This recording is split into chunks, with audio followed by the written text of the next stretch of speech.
여러분 안녕하십니까? 그저 열리는 열매는 없습니다. 탐스러운 열매는 오랜 기간 끊임없는 땀 흘림의 결과로 얻어지는 것입니다. 지금부터 경영경제 상식 문제풀이 및 강의를 시작하도록 하겠습니다. 첫 번째, 국가의 시장 개입을 비판하고 시장과 민간의 자유로운 활동을 중시하는 사상을 무엇이라고 할까요? 정답은 신자유주의입니다. 스태그플레이션을 계기로 정부의 적극적 시장 개입을 기반으로 하는 케인즈의 수정자본주의에 대한 비판으로 대두되었는데요. 자유방임주의를 기반으로 시장의 자유경쟁을 위해 정부의 개입을 최소화하라는 이론입니다. 미국의 레이거노믹스, 영국의 대처리즘 등의 사상적 기반이 되기도 한 이것을 우리는 신자유주의라고 합니다. 두 번째, 총 가계 지출 중에서 식료품비가 차지하는 비율을 무엇이라고 할까요?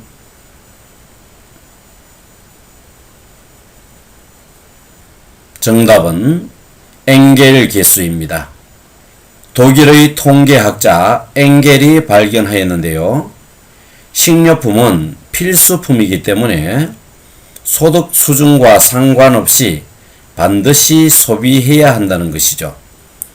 소득이 높아질수록 소득에서 차지하는 식료품의 비율은 적어지게 되고, 그러므로 저소득 가계일수록 식료품비가 차지하는 비율이 높다는 이론입니다.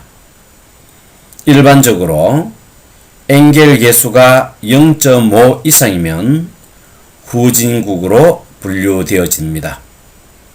세 번째, 총 가계 지출액 중에서 수업료, 과외 교육비, 용돈 등 아이들을 위한 지출이 차지하는 비율을 무엇이라고 할까요?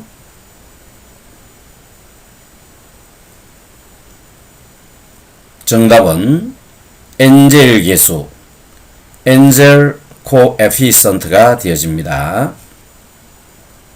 어린 나이는 우리의 엔젤이죠. 불황 속에서 엔젤 계수가 높아지는데 대체로 부모들은 아이들에 대한 투자가 미래에 대한 투자로 인식하고 있습니다. 네 번째, 펀드의 성과를 측정하는 대표적 계수로 특정 기간 펀드의 초과 수익률을 위험도로 나눈 값을 무엇이라고 할까요?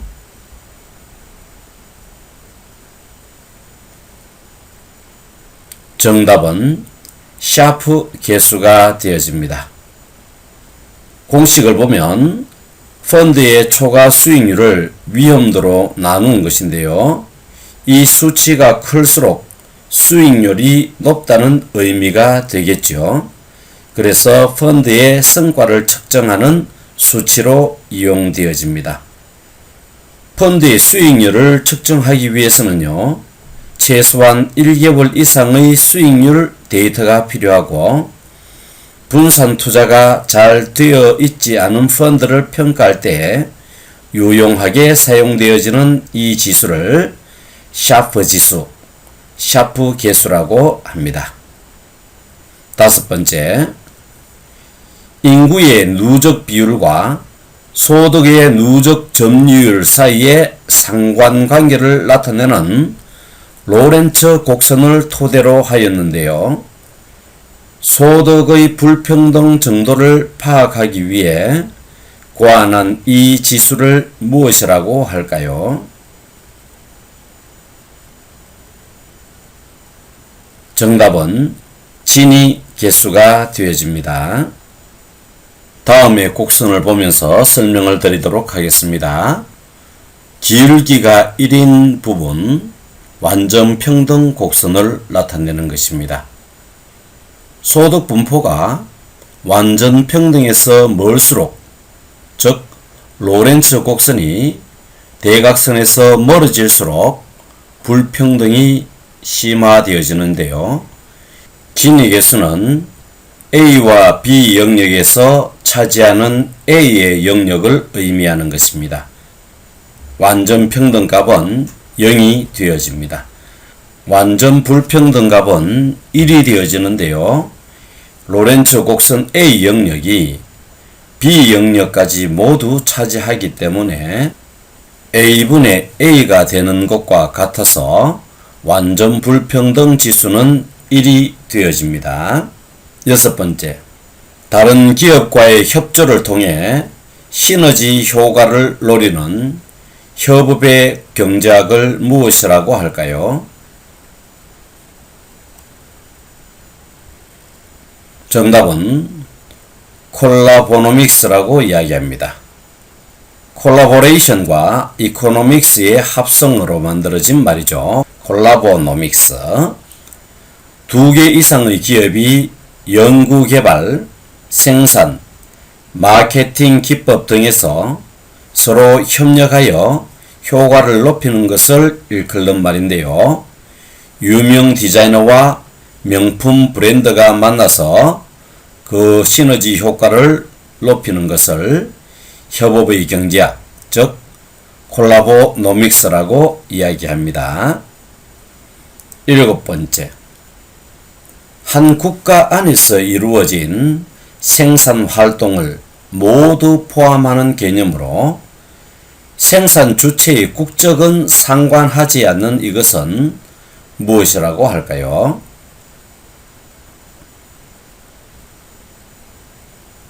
정답은 GDP, 국내 총생산이 되어집니다. Gross Domestic Product라고 이야기하죠. 생산의 주체가 누구인가는 중요하지 않습니다. 우리나라 국민이든 외국인이든 우리나라 국내, 즉 domestic에서 생산한 모든 생산물을 일컫는 말입니다. 글로벌 사회로 변화하면서 국내 총생산, 즉 GDP에 대한 의존도가 높아졌다고 볼 수 있습니다. 외국 사람이 우리나라에 투자를 많이 하는 것도 고용을 창출하고 소비와 소득을 증가시키는 요인이 되어질 수 있겠죠. 그래서 글로벌 시대에서는 GDP, 국내 총생산이 더 중요시 되어지고 있다고 합니다. 여덟 번째, 일정 기간에 한 국가의 국민이 국내외에서 생산한 최종 생산물의 총 시장 가치를 화폐 단위로 나타낸 것을 무엇이라고 할까요?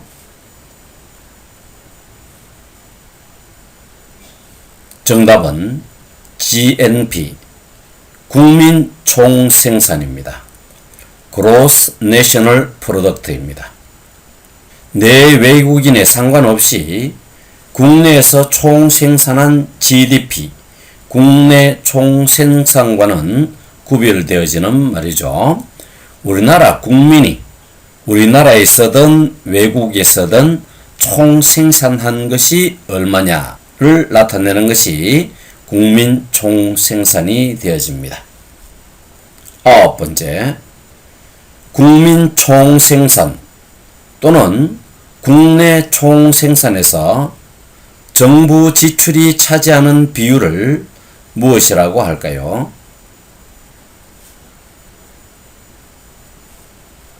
정답은 프리덤은 비율이 되어집니다. 미국의 통화주의자 M. 프리덤은 교수가 제시했는데요. 이 비율이 높아질수록 실질 경제 성장률이 저하되고 그러므로 이 비율을 줄여야 한다고 주장하였습니다. 이 주장에 의하면 경제 활성화를 위해 작은 정부가 되어야 된다는 것을 강조한 것이죠. 경제를 활성화하기 위해서는 기업의 프리, 자유를 많이 줘야 되겠구만. 프리드만, 그 해결책은 바로 프리드만. 그래서 만들어진 비율이 프리드먼 비율은 아닙니다. 프리드먼이라는 교수가 제시했기 때문에 프리드먼이라는 이름이 붙여진 것입니다.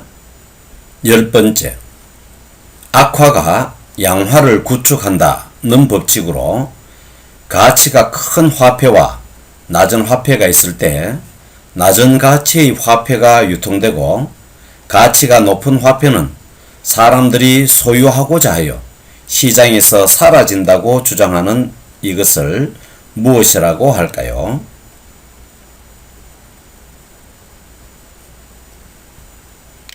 정답은 그레샴 법칙이 되어집니다. 16세기 영국의 금융가 그레샴이 제창하였는데요. Bad money drives out good 이라는 용어에서 나온 것이죠. 시중에 만원짜리는 유통이 많이 되는데 5만원짜리는 구경하기가 어렵습니다. 사람들이 보유하고 또 지하경제로 흘러가고 있다고 추측을 하고 있습니다. 그 말이 정말로 그레샴 법칙입니다. 11번째, 실물 경제의 활발한 움직임도 없는데 가격이 오르고 투기가 심해지면서 일시적 호황이 되는 현상을 무엇이라고 할까요?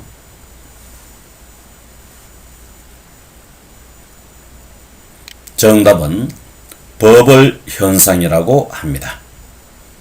거품이 꺼지게 되면 다시 불경기 상태로 환원을 하게 되는 것이지요. 돈이 생산적인 기업으로 몰리지 않고 투기나 사치성 소비 부분으로 몰리는 것이 이 버블 현상의 특징이 되어지겠습니다. 12번째, 공급이 스스로 수요를 창출한다는 경제학 법칙으로 팔로스리라고도 하는 이 법칙을 무엇이라고 할까요?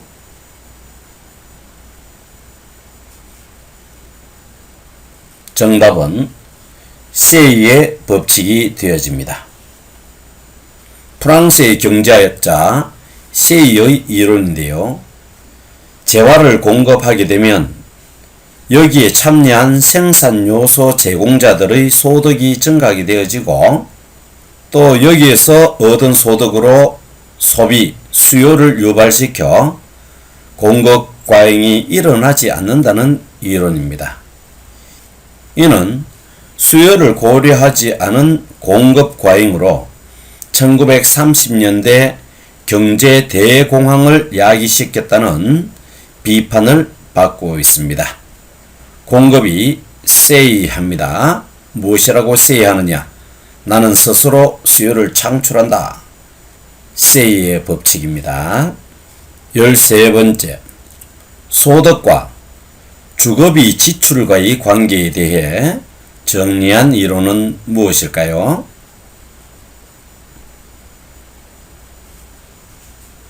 정답은 슈밥의 법칙이 되어집니다. 독일의 통계학자 슈바베가 주장하였는데요. 소득 수준이 높을수록 소득에 차지하는 주거비의 비율이 적어지며 고소득층일수록 슈바베 지수가 낮다는 이론입니다. 일반적으로 25%를 넘으면 빈곤층에 속한다고 합니다. 주거비에 올인하는 우리나라는 모두 빈곤층일까요? 너무 주거비에 집착하는 우리의 모습에서 조금 탈피할 필요가 있습니다. ABB 슈밥의 법칙. 14번째, 물가 상승과 연동하여 농산물 가격을 산출하는 이것을 무엇이라 할까요?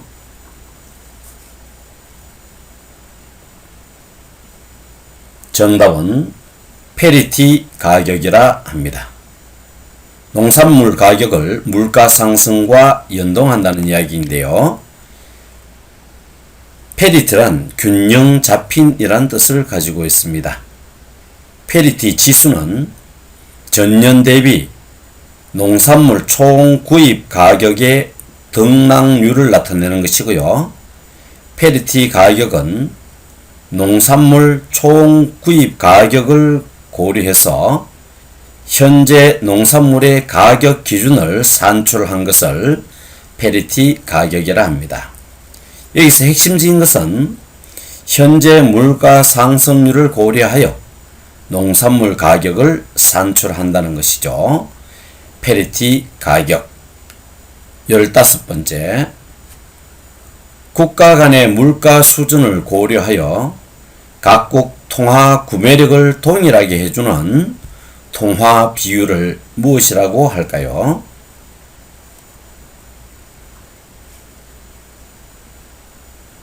정답은 PPP, 구매력 평가 지수가 되어집니다. Purchasing Power Parity가 되어지죠. 예를 들면 햄버거 하나가 우리나라는 1,000원, 미국은 1달러로 구매할 수 있다면 이때 통화 비율은 1대 1000이 되어질 수 있겠죠. 그러던 중 이 햄버거의 가격이 우리나라에서는 1200원으로 구입할 수 있고 미국은 1달러로 그대로 구입할 수 있다면 1대 1000에서 1대 1200의 비율로 변화되어진다는 것이죠.